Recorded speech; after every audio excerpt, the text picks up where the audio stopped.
Funded by the government. Former Prime Minister Helen Clark thinks so. Over the weekend, she tweeted about her concern people can't afford regular checkups and end up developing serious problems with their teeth.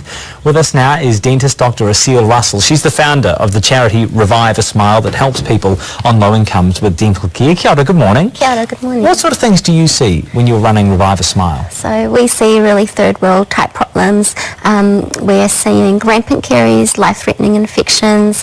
We're seeing people who have been suffering for many years that haven't had any access to dental care in this country. Why haven't they had access to dental care? I think the main problem is affordability, and I say that with a pinch of salt because I don't think that dentistry is overpriced in New Zealand, but I do think that for some subset of the community it is highly unaffordable. And the other thing is that there aren't dentists in the regions, enough dentists for these people to go and see. Let's talk about the cost of going to the dentist. Obviously people feel anxious about going to the dentist because they don't want to be in pain, but often it can cost $100, $150 just for a regular checkup. Yeah, absolutely. So it can be quite expensive to go and see a dentist in a private setting, especially for some of the people that we are helping, for example the homeless, people who are very low income with large families. It is unaffordable for them, and that's why I really feel strongly that the government does need to step up, and that's what former Prime Minister Helen Clark was also suggesting. Why does it cost that much? You say it's not an unreasonable price, but just give us some perspective here. Why do dentists charge so much? I think that dentists have really been sort of unfairly treated by the public in that they're not overpricing. The cost of running a dental practice is extremely high in New Zealand. It's highly regulated, and rightfully so, because we have really high standard of care. So with our charity clinic, for example, we really just struggle to make ends meet.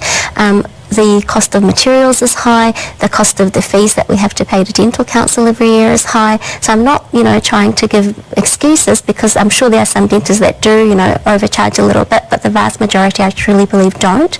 Because there will be some people watching who say dentists make heaps of money. They've got holiday homes all over the place, big new boats all the time. So for those people, I would really invite them to come along and see our mobile charity clinic.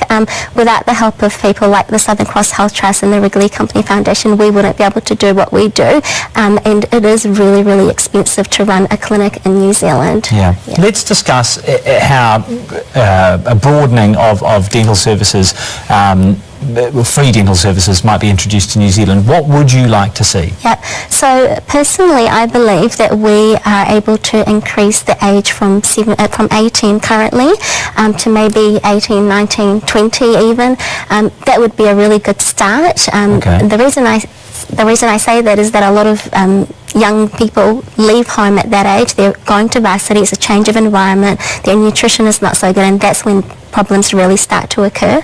See, that is interesting, because at the moment basic dental services are covered for all New Zealanders up to the age of 18, but you'd just like to see that extended for the few years thereafter when people are presumably and generally on low incomes. And are eating a lot of junk food. Absolutely. I think that would be a really good start. I think it's a first step. More needs to be done for the people who are not in that age group that are really suffering at the moment.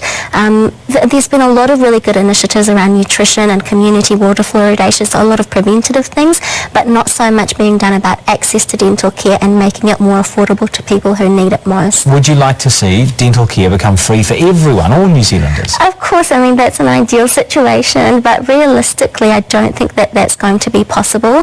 As you previously said, that's going to cost a lot, and I don't know if that's something that would be in the budget, but I do think that something else can be done, maybe a small step in the right direction, and I think that would gain a lot of public support, and I think there'll be a lot of people in Parliament that would support it as well. For people over the age of 18 who require emergency dental care and are on low incomes, can't afford the cost of going to the dentist, there are WINS supplements available. Are they insufficient? They are insufficient, So they're sufficient maybe for one tooth. It depends on where you go. Unless you're going to a charity clinic, that's not going to cover very much at all. So maybe that's another area that could be looked at, whether those grants for emergency services can be increased. Helen Clark says this is a stitch-in-time situation. If you actually pay Absolutely. for this stuff early, you don't end up paying way more down the Absolutely. line. Is that the case? Yeah, absolutely. I completely agree with that, especially when the problems get so vast that it affects the rest of your health. So oral health has been linked to things like heart disease, other systemic problems.